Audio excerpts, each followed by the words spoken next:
Gabungan Industri Kendaraan Bermotor Indonesia menyebut Indonesia memiliki peluang yang sangat besar untuk bersaing menjadi produsen otomotif kelas dunia. Sekretaris Umum Gaikindo, Kukuh Kumara menyampaikan, tahun 2021 lalu, Indonesia mampu memproduksi mobil sebanyak 1,12 juta unit. Ini menempatkan Indonesia di posisi ke-15 dalam jajaran produsen mobil global. Posisi Indonesia setingkat di atas Kanada yang tahun lalu memproduksi 1,11 juta unit. Namun, Indonesia masih kalah saing dengan sesama negara Asia Tenggara, yakni Thailand yang mampu memproduksi 1,68 juta unit mobil. Bahkan, Thailand menduduki posisi 11 dalam jajaran produsen mobil global. Sedangkan di posisi puncak, ada Cina yang sanggup memproduksi 26,08 juta mobil sepanjang tahun lalu. Cina unggul jauh dari pesaing terdekatnya yakni Amerika Serikat yang memproduksi 9,16 juta unit mobil. Berikutnya, terdapat Jepang yang memproduksi mobil sebanyak 7,84 juta unit.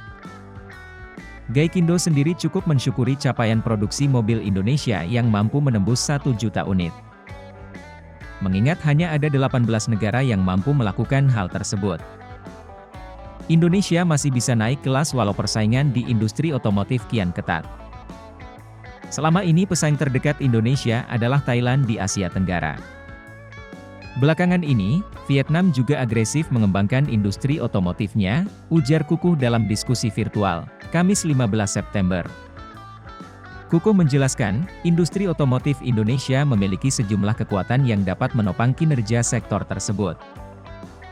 Di antaranya adalah pertumbuhan ekonomi nasional yang diperkirakan tetap stabil di level 5% secara rata-rata sampai tahun 2024. Selain itu, pembangunan infrastruktur yang masih terus digeber oleh pemerintah. Sehingga timbul permintaan terhadap kendaraan bermotor roda 2 maupun 4.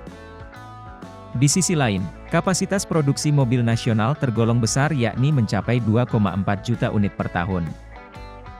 Dengan capaian produksi sebesar 1,12 juta unit di tahun lalu. Artinya masih banyak ruang untuk peningkatan utilisasi produksi mobil nasional. Potensi pasar otomotif Indonesia juga sangat besar lantaran rasio kepemilikan kendaraan pribadi yang masih rendah di masyarakat. Saat ini baru ada 99 kendaraan dari total 1.000 penduduk, kata Kukuh. Indonesia juga terbukti memiliki segudang talenta sumber daya manusia yang andal untuk mengembangkan industri otomotif dalam negeri. Namun, industri otomotif Indonesia juga punya kelemahan yang cukup menonjol, yakni ketergantungan yang tinggi terhadap material atau komponen impor. Indonesia juga masih memiliki masalah berupa ketersediaan dan keterjangkauan bahan baku lokal. Hal ini sebenarnya sudah di luar dari ranah Gaikindo. Tetapi Kukuh menyebut pihaknya terus mendorong kesiapan pemasok komponen dari dalam negeri.